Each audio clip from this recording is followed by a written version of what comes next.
ఇంద్రలోక భవనాన్ని ఇచ్చుకొచ్చి గదిలో మార్చి మళ్ళీ కట్టారో ఏమో మాయజాలము తెలుసు మంత్రగారడి తెలుసు రెంటి కన్న ఇది ఇంకోటేమో నీలాకాశం నేలాకొస్తే ఇట్టాగే ఉంటాదో ఏమో ఈ సంతోషం దాచాలంటే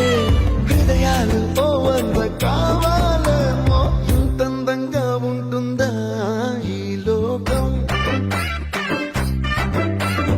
ఇన్నాళ్ళు ఈ మనసుకి తెలియాలే